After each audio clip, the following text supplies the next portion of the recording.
And we're live. Welcome to the show, everybody. After a week off, I am back at my desk here, ready to share with you the latest in the mortgage notes industry. You're watching Be the Bank, the very best place to learn about investing in notes. And I didn't realize I was talking to the wrong camera already.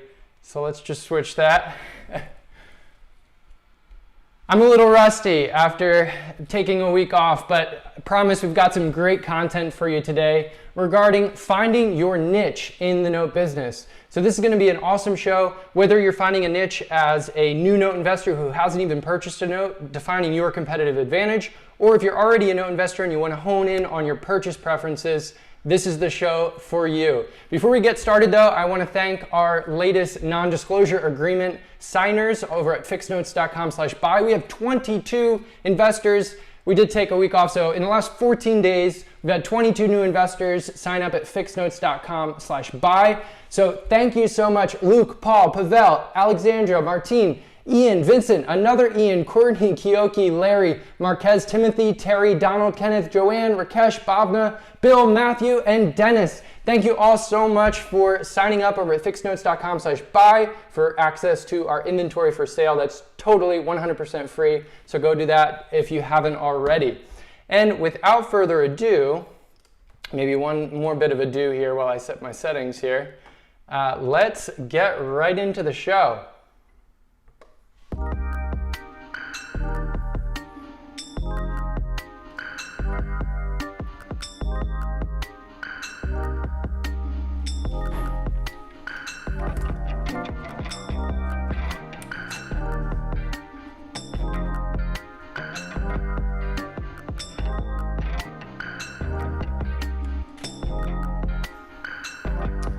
All right, and here we are.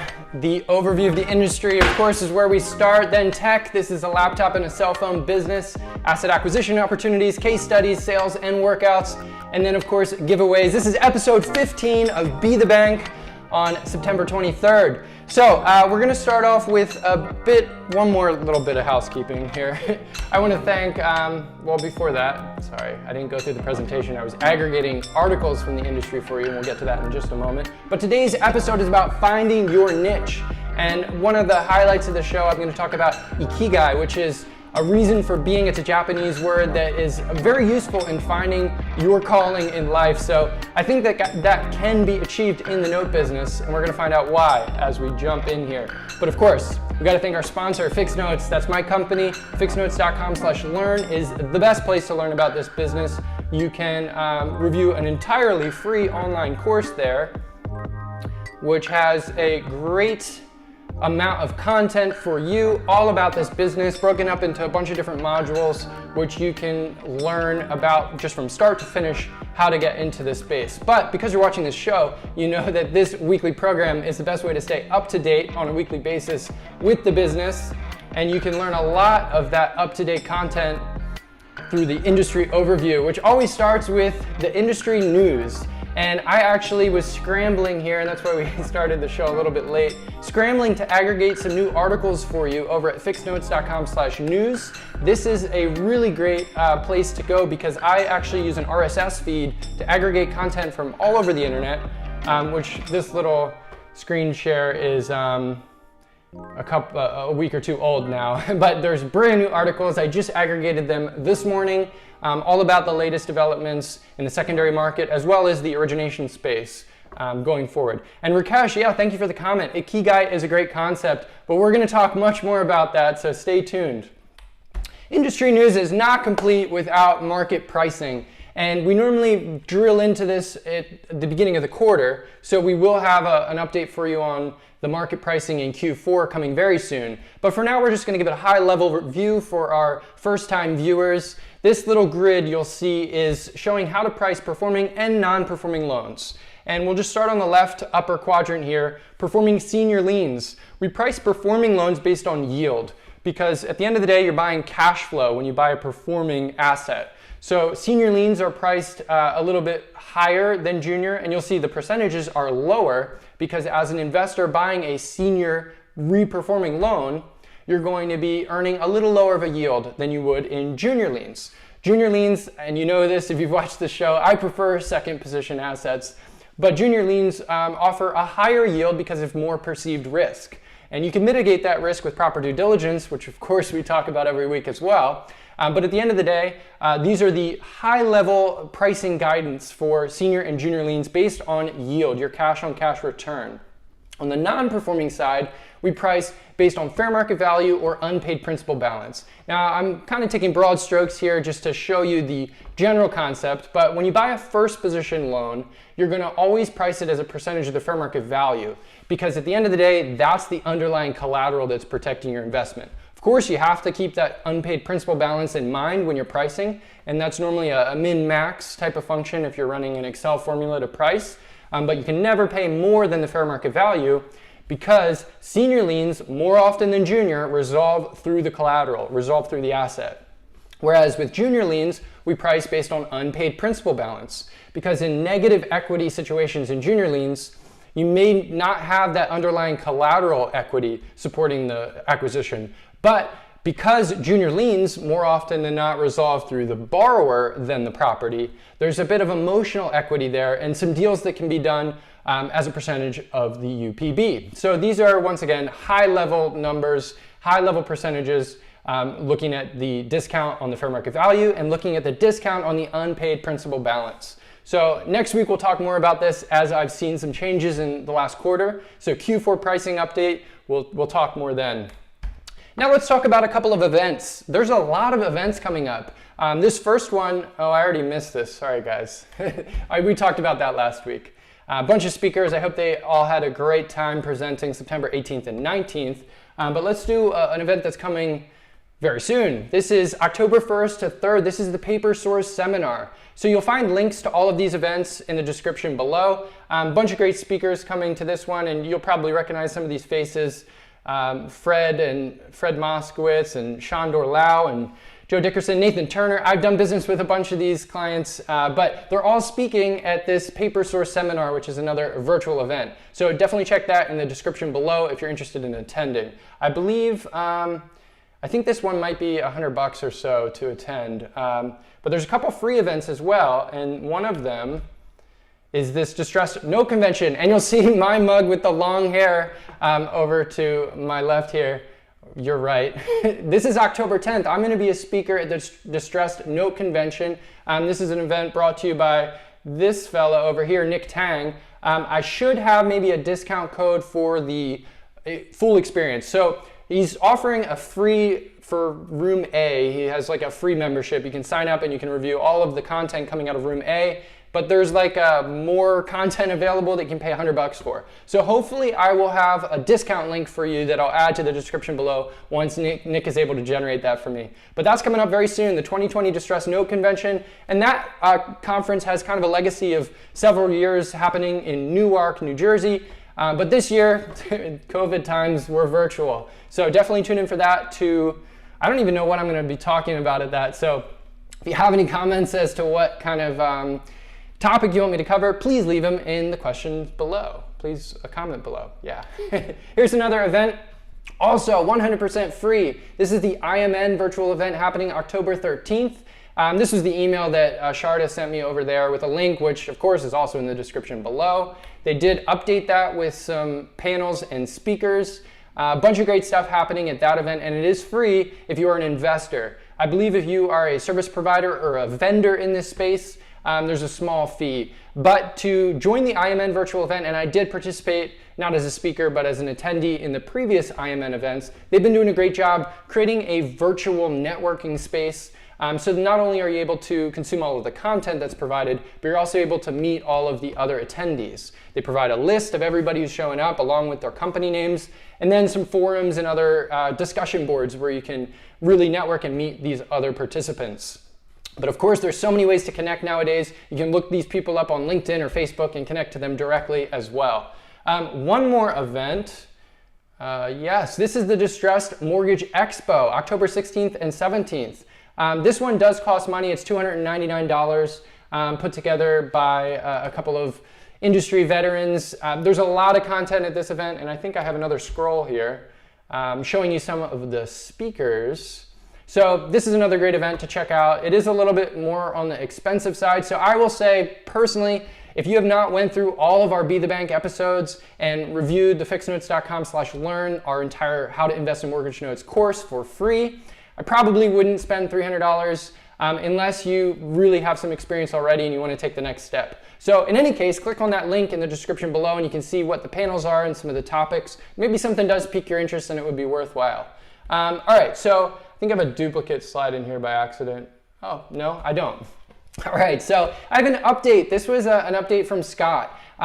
Episode 10, I kind of gave a little RIP Zillow C data sources. I said, rest in peace, this feature of Zillow, because it was no longer available in the same place.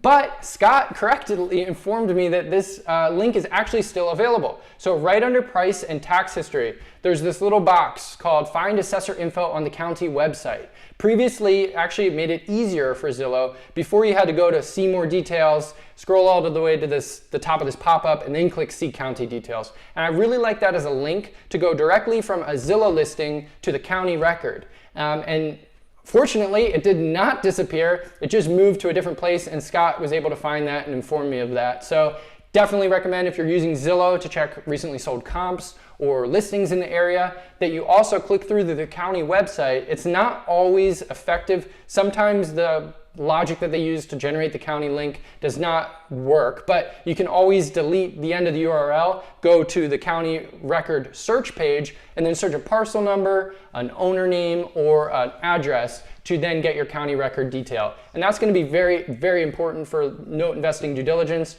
You'll learn things about the tax balance and the public records that are being filed. So just an update there, since I had a little bit of misinformation in episode 10 that Scott so kindly corrected. All right, so now that we've went through all of the events and that little update, let's get into the non-performing waterfall evaluation. So this is how I visualize the due diligence process for both first and second position mortgage notes. And we normally drill down into different aspects of this flow chart in our other episodes to focus on different areas where you can learn some more about due diligence. But in this episode, we're kind of rewinding and gonna do a little recap on the previous topics that we covered in the last 3 episodes before I went away on my break for episode last week. But we're back for episode 15. So this is just that high level, which will address in any comments going forward. If you want to leave a comment on a specific thing, we've covered pretty much every point along this chart in previous episodes, but there's always more to discuss, always more to clarify.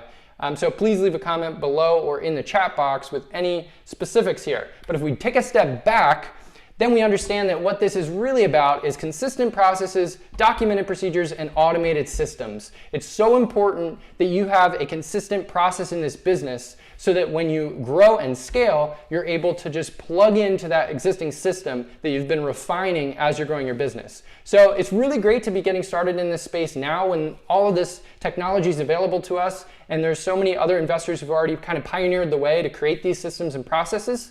So when you start out, you really want to be going through all of the motions. And that's what we've talked about in the last 3 episodes. We kind of went through a flow of how to get into this business, starting with earning and learning, then going into your first purchase, buying your first note, and then scaling up. And this week, we'll get to that in a minute, but we're going to drill down and talk about the niche and how to find where you're going to focus in this business.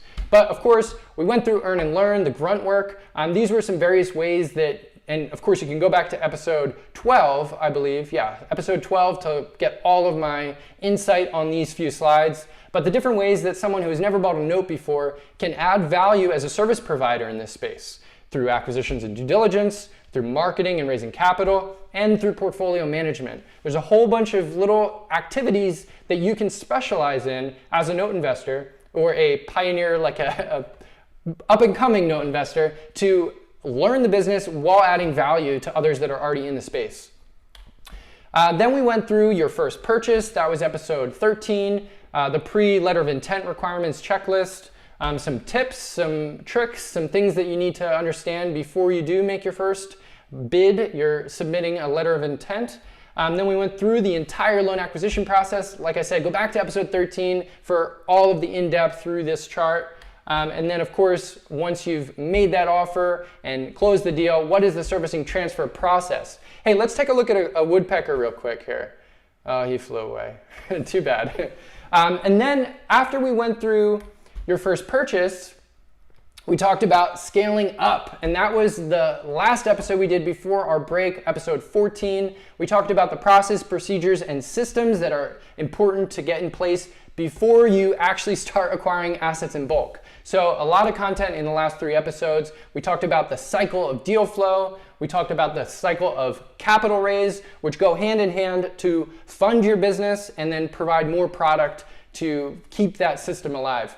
And then we talked about some takeaways, setting up for success, how to document your procedures, how to refine your processes, and then eventually hire a virtual assistant, which I do also leave in the link below, a little step-by-step tutorial on how I was able to find my first virtual assistant. And now we're like 3 years in, and he's been absolutely critical in my success in this business. Let's take another bird cam look. We've got a little chickadee. So if you guys have never watched the show before, it's part business, part bird watching. We don't spend a lot of time on the birds, but I think it's an important part to add a little bit of personality to the show and also keep you guys interested. Let's take a look at that other camera as well. Now the woodpecker is gone for good. Hey Scott, thank you so much for joining us. Yeah, I hope you guys used that last week when we took the week off to catch up on all the previous episodes as Scott did. And another shout out to Scott on correcting my episode 10 Zillow episode. So we updated that earlier in the show today. All right, and let's get back over to it. Thank you, Rakesh. Became aware of your talks and find them so valuable. Thanks for doing this. Appreciate that, Rakesh, and I appreciate you guys actually commenting. It's been a learning process this whole time, and now we're actually starting to pick up some speed, getting to meet you guys on a weekly basis here on the show. All right, so scaling up virtual assistants, we mentioned that, and you can definitely review the link below. It's a Reddit post that I made 3 years ago, which still holds firm to this date. My virtual assistant that I vetted back then is still with me today, and highly, highly recommend getting a virtual assistant once you place your systems and processes in order, so then you can plug a virtual assistant in to take some of those tasks off of your plate. All right, so yeah, copy and paste the Craigslist ad. So this is a new episode called Finding Your Niche in Notes, and we're talking about 3 main points. Assess your abilities, gain experience, and then specialize, and then establish your brand. Thank you, Alexandra. I hope you are enjoying FIXnotes.com/learn and all the free content we provide there. All right, so finding your niche in notes is kind of a twofold process. You're, on one hand, specializing and adding value in a specific area where you can be the most effective, better than any other vendor that you might hire. That's your niche in activity in the space. But then there's also your niche in acquisitions. And we're going to talk about both. What assets you should focus on and how to find your niche as far as purchase preferences, and how to find your niche as far as what you are best at, where you can add the most value. Before we do that, we have one more camera angle, and you guys know the koi cam. So let's just check on the fish for a minute. There's a couple little guys. Oh yeah, we just saw, no, I don't know what they're eating there. But at the end of the show, every week we go out back and we feed the koi. So stick around for the end of the show to have a little Zen relaxation moment. But for now, oh, there's that chickadee feeding on the other one now. Couple birds. I think I can zoom that camera out a little bit. There we go. For some reason, my contrast is a little funky today. I was washed out and now it's a little dark, but we'll get that resolved for next week. All right, so we're gonna start with assessing your abilities. So at first, you really need to delve within yourself and think about your skills, your background, and your interests. Because at the end of the day, and we'll talk about this when we get to the Ikigai slide, and I hope I'm pronouncing that correctly, that's where we're going to really hone in on how you can create a lifestyle that resonates with your abilities, with your background, with your interests, so that it's sustainable. And I just kind of think that this show is kind of a way that I'm following that pursuit. I really enjoy presenting this content. I hope it's valuable to you guys, and it's something that I enjoy, so I can continue to do it every week and bring you guys this content. So right off the bat, what is your background? Do you know real estate? Do you have rental properties? Are you in sales? What about customer service or engineering or accounting? Or what is your background? What are you bringing into the note business that you can leverage to have a specialization in the space? Now, what is your skill set? Now, this also probably comes from your background, but it's also kind of where you can head, what direction you want to move as you develop your expertise in the note specific arenas. So do you have a software proficiency? Do you know how to use Excel? Are you construction? I mean, having a construction background or at least a network in that space, super important if you're taking back REOs. Do you know bankruptcy law? Are you good at public speaking? Oh, sorry, I skipped a slide. Are you good at organization as a business owner?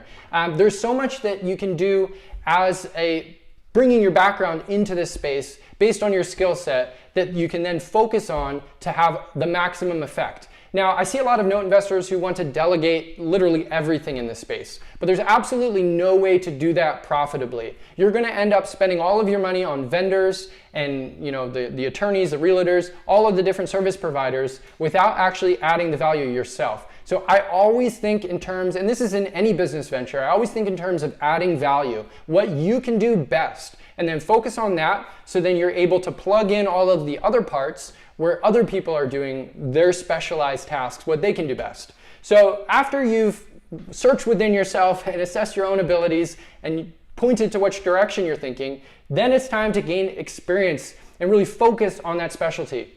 So internships, mentorships, that's super important to get to the next level. But what's cool, as opposed to paying someone to mentor or being in like a free internship to learn, you can also use this earn and learn model, which we discussed in episode 12. And that's where you're developing a skill set that can be applied to other note investors' businesses.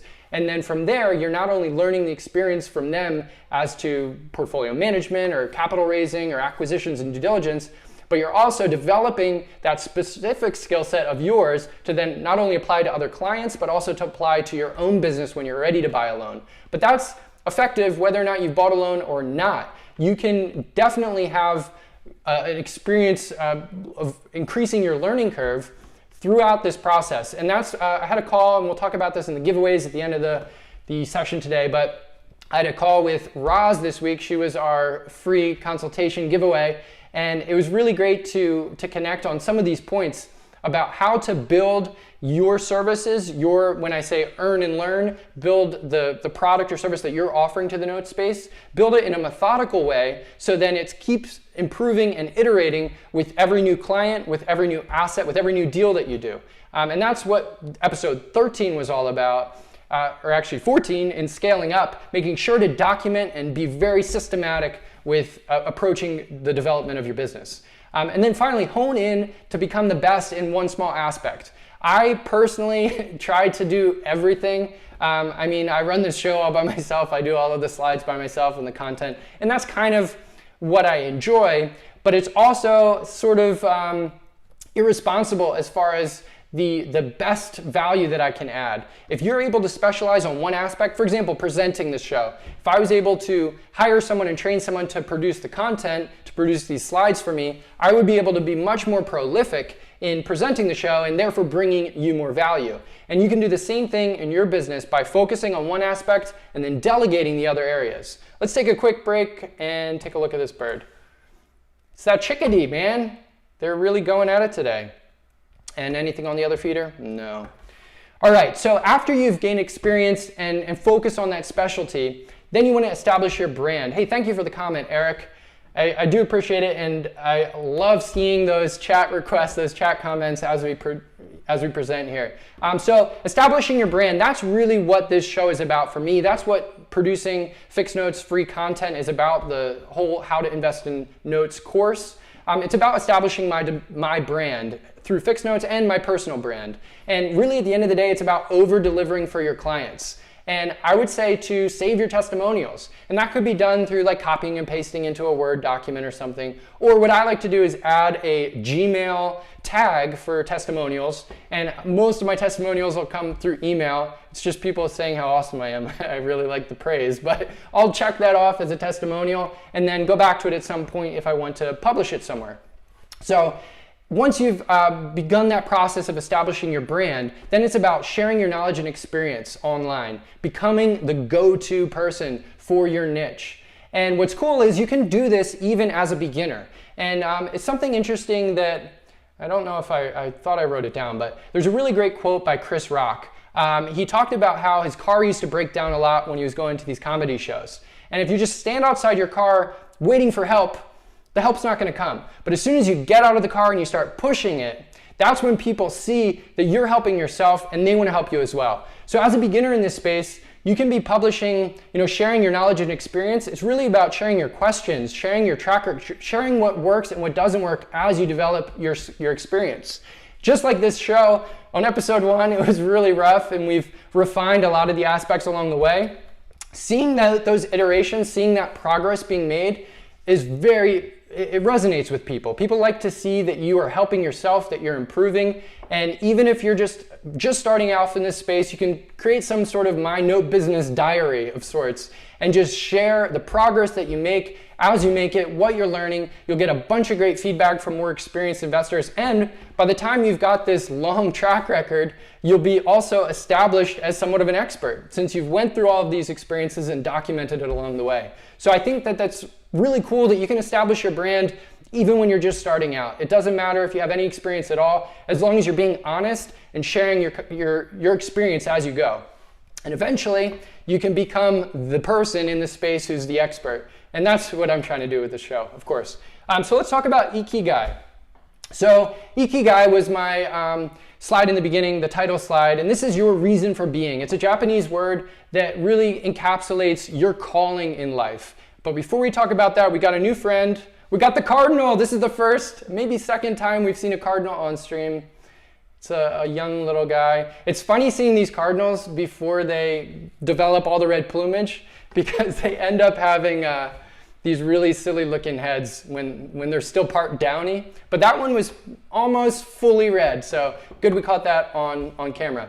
Yes, Rakesh, that's exactly the quote. And here's another one. Oh yeah, Rakesh commented the quote for quote, the exact quote from Chris Rock. That's great. Thank you, Rakesh, for dropping that into the chat. So Ikigai is a Venn diagram, but it's 4 ways. There's 4 different aspects. What you love, what the world needs, what you can be paid for, and what you are good at. And in this business, we're pretty solid in the bottom circle, what you can be paid for. There's so much opportunity in this space, and because we buy notes at a discount, you're kind of intrinsically stepping into this opportunity to be paid. So that's an easy one. And that kind of branches off into vocation or profession based on what you're good at or what the world needs. So you'll see that this kind of hones in into that middle sphere or, square as you add these different aspects of your, well, I guess you want to reverse it. You want to kind of focus on specifically mortgage notes and then specifically what you love about mortgage notes, what you're good with real estate and business and mortgage notes, and then finally what the world needs. So I think right off the bat, what the world needs kind of checked off here. We're buying distressed debt to resolve these borrowers' situations. And the banks are unable to handle the volume of foreclosures and defaults, and we're able to do that as independent investors. So I think already we've got a vocation. We can be paid for this, and it is what the world needs. Now, if you love it and you're good at it, that's where you get to that Ikigai. So like I said, with developing the show from episode 1 now to episode 15, I wasn't great at it in episode 1, but I've been developing my skills. So you kind of go from a passion and a profession into that Ikigai sphere when you actually start to improve in a meaningful way. So you'll see all of these over here, satisfaction, but feeling of uselessness. If you're good at it and you can be paid for it, but you don't love it, that kind of sucks. It's really nice if you love it, but you can't be paid for it. But in this case, we are getting paid for it, so we're comfortable, but feeling of emptiness if it's just something you can be paid for. And then finally, excitement and complacency, but a sense of uncertainty. That's kind of honing in on Ikigai. And then eventually, when you hit that middle point, you've encapsulated all of these aspects into your life, and that's what creates, in my opinion, a lifestyle that you can be excited about and that you can add value and really enjoy in the long term. So it's hard about a lot of these people coming in for a get rich quick kind of mentality is it's not sustainable. And you're going to be able to create such a more lasting impression and such a better venture if you just work on all of these components at the same time to find your niche in this space and then to execute on it. But we got a little bit more left to talk about in this finding your niche. And this is, I think we actually have 2 more slides. So first, focus on adding value. I kind of broke it up into 3 different profiles in this space. There's deal makers, there's operators, and there's networkers. And I'm maybe kind of glossing over a lot of the different aspects of this, but I think in general, these are like the 3 high-level points that you can start with before you drill into a specific specialty within one of these categories. So deal makers, they're unlocking new opportunities. They're connecting the dots to optimize processes, and they're adding pricing arbitrage with high quality due diligence. So just to talk about these points a little bit in more detail, a networker is also part of that unlocking new seller opportunities. But I think at the end of the day, the deal maker is like the sales guy, the person who's able to charm their clients, to make an impression, and to get the deal, to actually see more deal flow going forward from that specific seller. So that's really what the deal maker is doing. The deal maker is also the quarterback. As far as connecting the dots to optimize a process, that's basically connecting your realtors with your attorneys, with your door knocker, with your servicer, making all of these different components of your business work together with you adding that additional benefit of organization and processes and optimizing your system. And then finally, pricing arbitrage. This is a big thing for the deal maker, because if you are basically exploring the assets from a seller and you're able to uncover more data than they are, if you're able to use really high quality due diligence to understand exactly what's happening with those notes before you buy them, then you're going to be able to pay more than anyone else in the business, and you're going to be able to work out those loans because you've already defined your different potential resolution strategies before you even buy. So the deal maker is really focusing on being the quarterback and being the salesperson, making it happen for everybody else on the team. Now, operators, they're the ones who really get stuff done and facilitate that process. The deal maker might put everything in motion, but then the operator is the one who's actually doing the work. And that's going to be, like we talked about in episode 12, some of the grunt work, the data entry, or perhaps training a team to do that kind of grunt work with due diligence or portfolio management. And it's really about executing on system procedures. And I could have added here as well for the operator to improve and refine those system procedures as you're able to gain more knowledge from doing the process. So I think it's really important when you are delegating work to others to do it yourself first. Make sure you work out the kinks, and then when you prepare that workflow for your client, or sorry, for your employee, your system, you've already went through it yourself. And that's really what the operator is doing to execute on their procedures. And finally, the networker, building trust with vendors, partners, investors, making that connection, actually, turning up the charm, making an impression with the people you are doing business with. So it's fun to do business with you, so they enjoy working with you, and you'll have much more success going forward. And then put yourself out there, even as a novice. And that's what I mentioned before. If you are just getting started in this space, you can create a diary of sorts as to your journaling each step of the way of building this business with your team or by yourself, so that you can attract like-minded people to either be a part of your team to help you with things as you go, or to eventually be vendors or clients or business partners going forward. So super important. These are 3 high-level areas to kind of put in context how you can focus on adding value. Because like I said in the beginning of this section, you cannot delegate everything and expect things to work out. You'll spend all of your money on your vendors if you are not plugging yourself in one specific area to add the value to your organization. So we've been talking about specializations and actually what you are doing as a note investor, but we haven't yet talked about what you are buying and how to refine your niche as to your purchase preferences. So we call this a buy box. That's kind of your high-level target as to what specific assets you're looking to buy. And in the beginning, I would say to have a lot of preferences and then kind of hone in on the areas where you're finding the most success, where your team has the most expertise, and that's going to be developed over time. So at first, you're going to look at geography. And this is really the first thing that most investors do when they open a mortgage note inventory, a note tape. It's basically a spreadsheet of all the assets you have available for sale.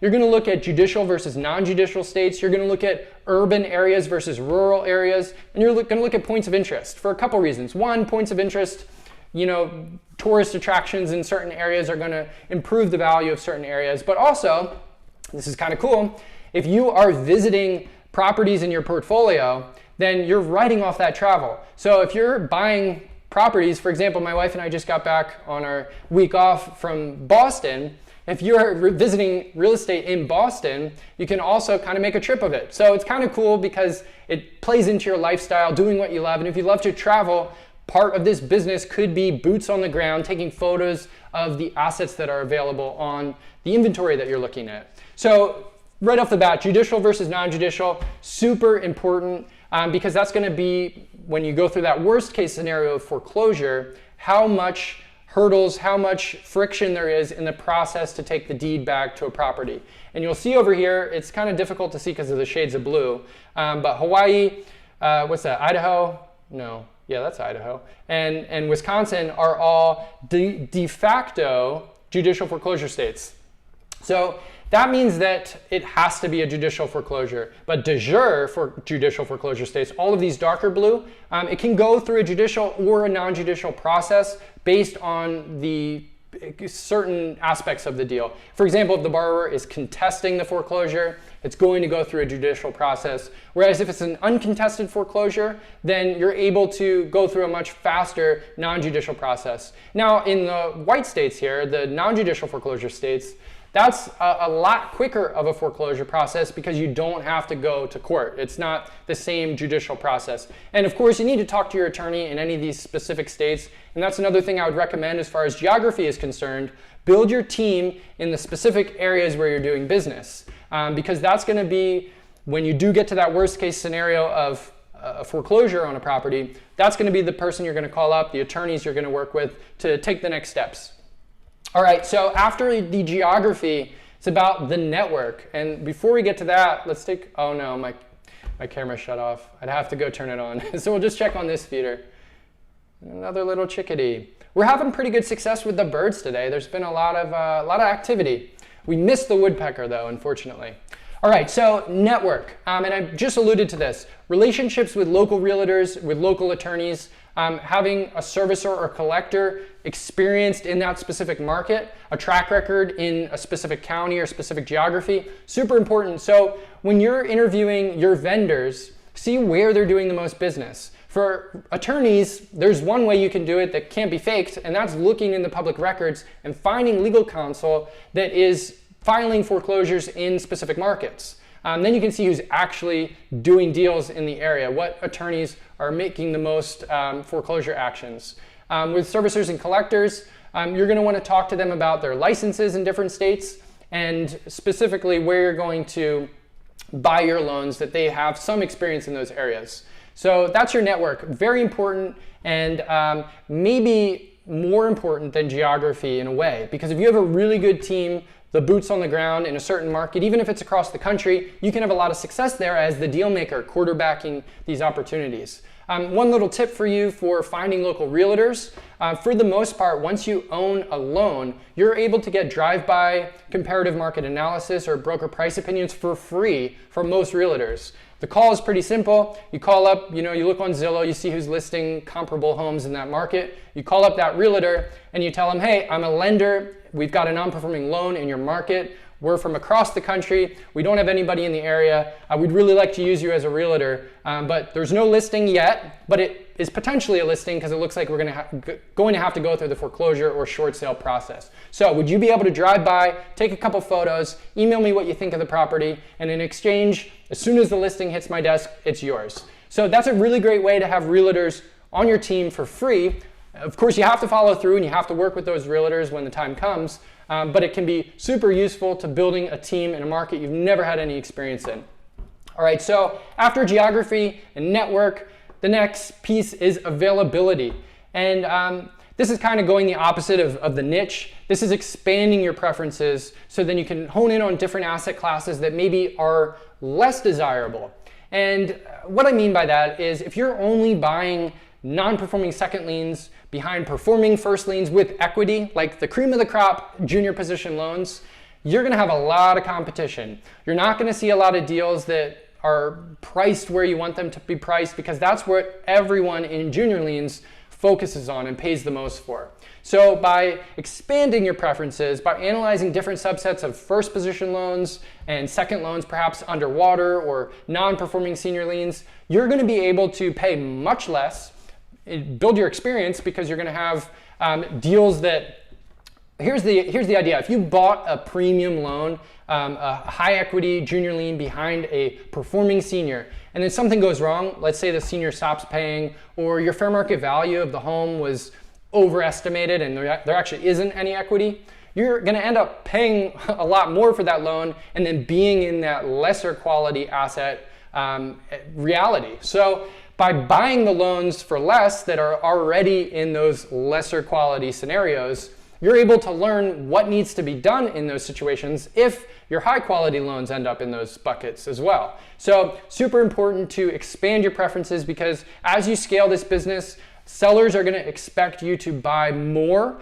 and not buying specific subsets. To buy a vertical slice, we call it, of a larger portfolio that matches all of the subsets of the larger trade, you're going to be able to have better pricing, more opportunities, and better relationships with your sellers. So super important, and you don't want to get too comfortable with those premium value loans because you're not going to be able to scale your business if all of your processes are just based on the best case scenarios. All right, so that's it for this week's main topic, finding your niche. But now we talk about tech. We're talking about the software and the hardware that I use in this space to make my business automated, to make it efficient, and to make it be able to run it anywhere in the world. So of course you need a capable PC or Mac, you need a decent phone. It doesn't have to be a smartphone, but that does help. On my trip with my wife last week when we were away, did a lot of work on Podio on my phone, which is super cool. She didn't like it that much, but it was helpful because I didn't have as much catch up to do when I got back. And then finally, you need Wi-Fi or cellular. You need to be connected. So normally we drill into specific components of the left side or the right side for you of the software and web services. This week though, we're kind of going high level since we've already been on for 40 minutes now. But at the end of the day, my meat and potatoes section of this is Podio. Podio and then Citrix Podio, workflow automation, these two. These are really the core of my business, and then they kind of shoot out to all of the different components to create an automated system to manage my assets, to analyze my assets, and to service loans for my clients. Well, not service, but manage their portfolios. So we've went through every single one of these in previous episodes so far. So if you've already went through those and you really want a more in-depth analysis, please leave a comment below and I'll get to it in a future episode. We've went through like CoreLogic Credco. We went through the entire output file so you can understand when you're ordering due diligence on loans what to expect. We talk about data tree a lot and how we can check secured versus unsecured, as well as with Pro Title. Pro Title, and here's another little tip for you. On protitle.com/order, I believe, or just go to protitleiusa.com. You can order a title report, but before you even press buy and spend any money at all, Pro Title USA will give you an estimated ownership record. So you can actually check to see if a loan is secured or unsecured for free on Pro Title by using their order tool. So Pro Title USA is really great for that. Even if you don't have a data tree account, which you have to pay for, you can check secured status on Pro Title USA.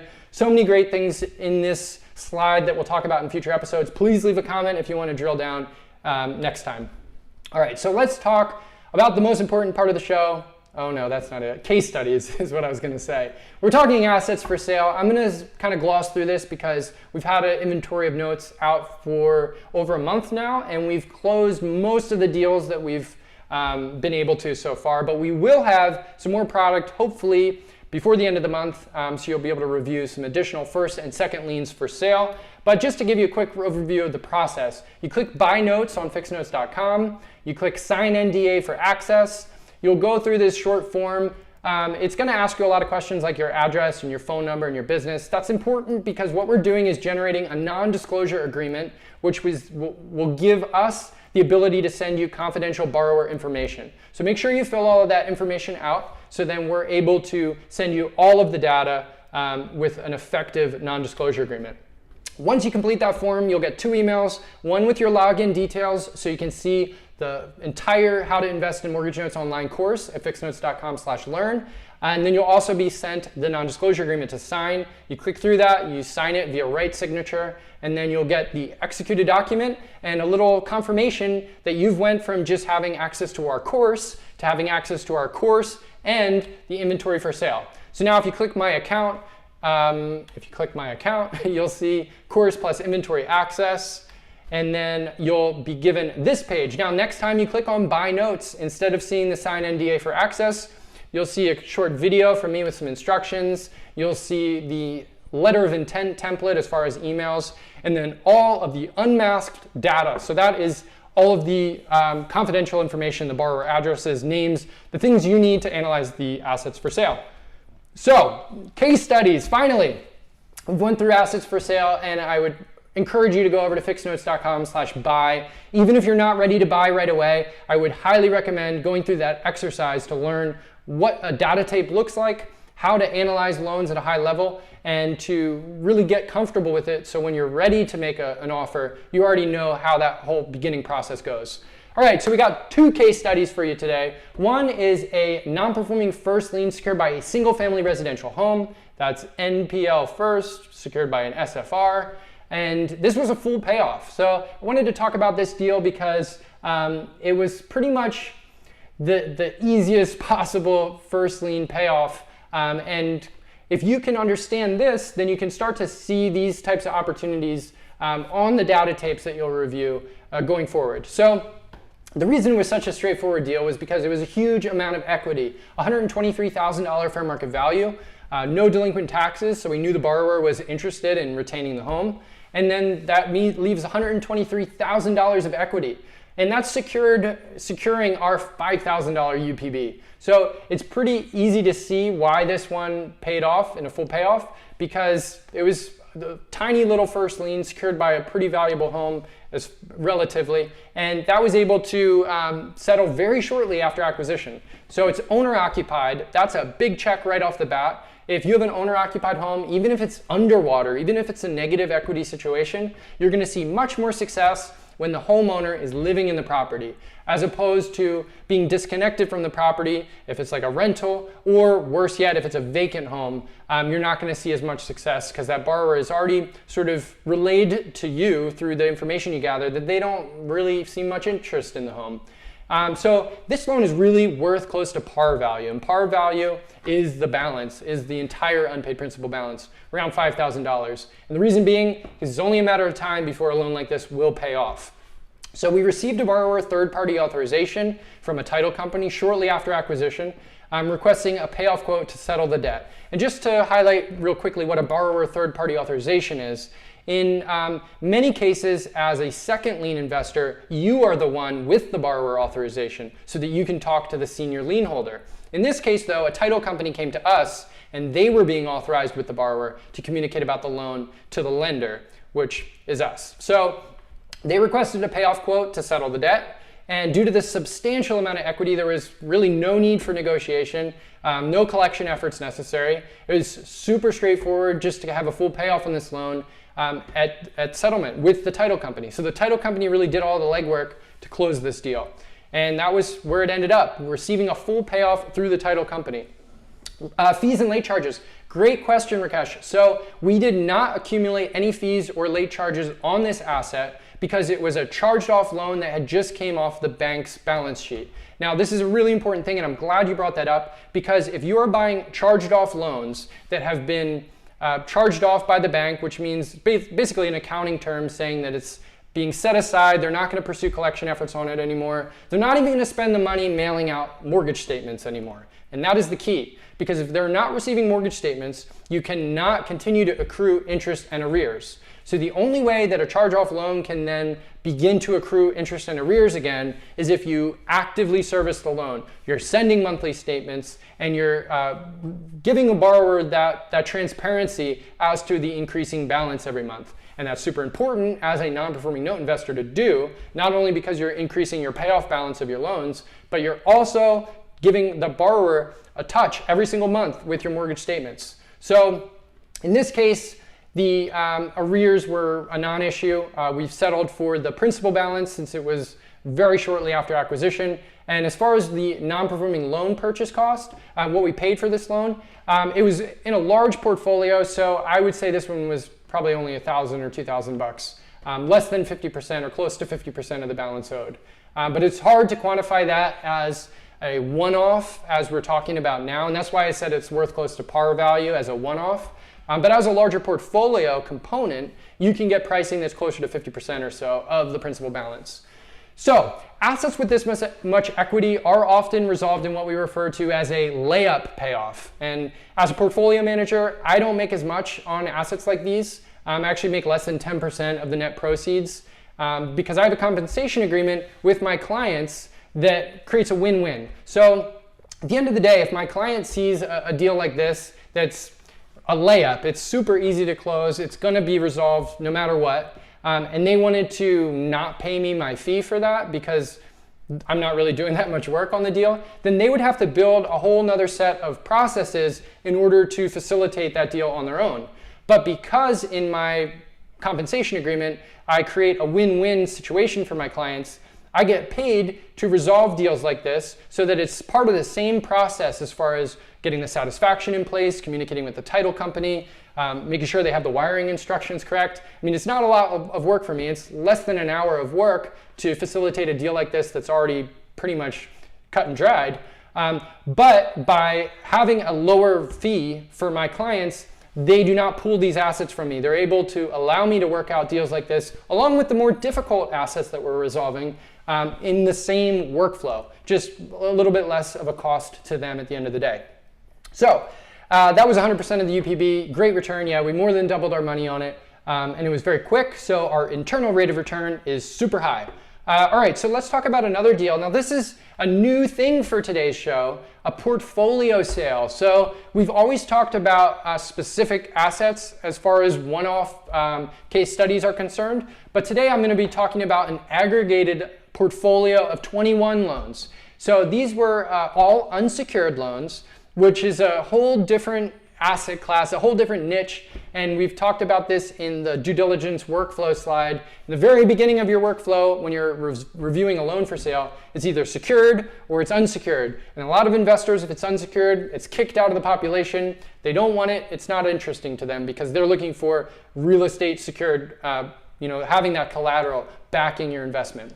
But some investors do specialize in unsecured debt. And in this case, there's 21 loans, first and second position originally, that were wiped by tax foreclosures or senior lien foreclosures. So the portfolio is still collectible because none of them have filed for bankruptcy, but it is no longer enforceable through foreclosure. Your collection strategy is going to be seeking a judgment and then attaching that judgment either to other assets or potentially garnishing wages to encourage the borrower to settle the account. And like I said, if they file for bankruptcy, then you're getting wiped out.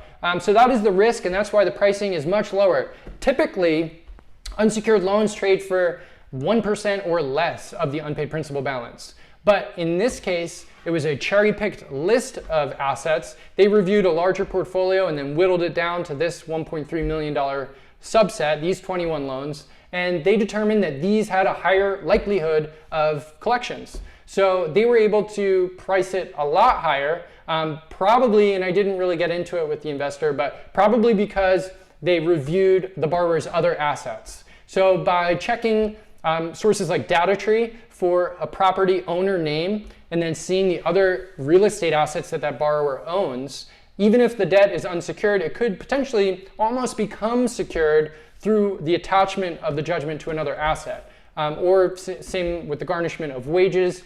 If you see on the credit report, for example, that borrower is employed by, not self-employed, but employed by a larger company, then wages can be garnished to pay the judgment. Now, this isn't really a focus of this show typically. We really like to talk about secured debt because at the end of the day, that's where you're creating win-win resolutions for borrowers, helping them settle the debt that's secured by their real estate. So unsecured loans are a little bit more difficult, but I will say that unsecured mortgage notes, previous mortgage notes that are now unsecured, have more value and more potential than things like credit card debt that are sold for sometimes as high as 2% of the UPB if they're fresh charge-offs. So just something to think about as far as the loans in your portfolio that may end up unsecured. I would not expect 1.9% of the UPB like this sale, but you can see somewhere around 1% or less of the value still being retained, even though it has went unsecured. So interesting thing to understand, and this is the first time on the show that we've talked about a portfolio case study as opposed to just a one-off. So that is it, guys. That is it for the case studies. That's the end of the show. Now we're talking about the giveaways, 15-minute consultation. So in order to qualify for this, and we had our latest 15-minute consultation with Roz this past week, and that was an awesome call. I really enjoyed meeting her and really honing in on her business specifically. But if you would like to qualify for this, you got to subscribe to the channel, like this video, and then leave a comment after the video is published. So the thing about comments on YouTube, if you're commenting in this live as we're actually presenting here, those comments are not going to live underneath the video as a regular comment would. So once the video is published, leave a comment with a specific thing you're interested in, or a topic you want to cover, or a question, and you will qualify to get on a 15-minute consultation with me to discuss anything you want, including bird watching or whatever we have to do together. So definitely leave a comment. It really helps to subscribe and like this video, helps grow the channel, and I would really appreciate it because I do all of this for free for you guys, so maybe the least you can do is comment and like and subscribe. Thank you so much, guys. Of course, as I promised, we're going to be heading out back to feed the koi. Let's check on the koi cam to make sure that it's still on. Yes, the koi cam is on. All right, so I'm going to set up a little quick macro. It gives me 15 seconds to grab the koi food and then go feed them. I hope you guys enjoyed the show. We're just approaching 1 hour here. Thank you for all of the comments as we were presenting. That makes it very exciting to have some live interactions. So keep that up, guys. Really appreciate it. And let me make sure, because I haven't done this in over a week now, let me make sure I know what I'm doing here. All right. Thank you so much for watching, guys. And let me start my macro and meet you over at the koi pond.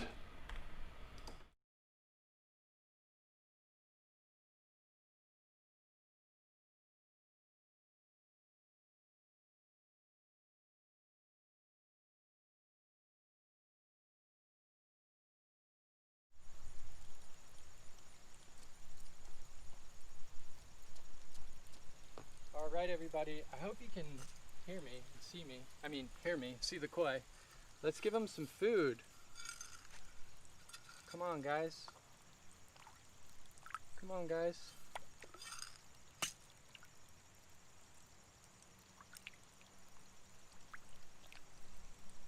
Here's a big one. So once again, thank you everybody for joining. Like I said, I do really enjoy presenting the show. I especially enjoy this part, playing with the fish. But if you have any questions at all, please leave them in the comments below once we've published the video. That leaves them so that everyone else can see. If you ask a great question, I'll answer it right on the page. So then we're able to share that content with other investors in the space. The mindset is abundance, guys. There's enough business for everybody here. So do what you can to help others in this space. As I talked to Rakesh this week, you got to have an attitude of giving and not taking. And at the end of the day, that makes all the difference. All right, so you're welcome to hang out with the fish for a little bit. I'm going to shut down the stream in just a moment. These guys are going to chow down for a little longer. And until next week, we'll see you then.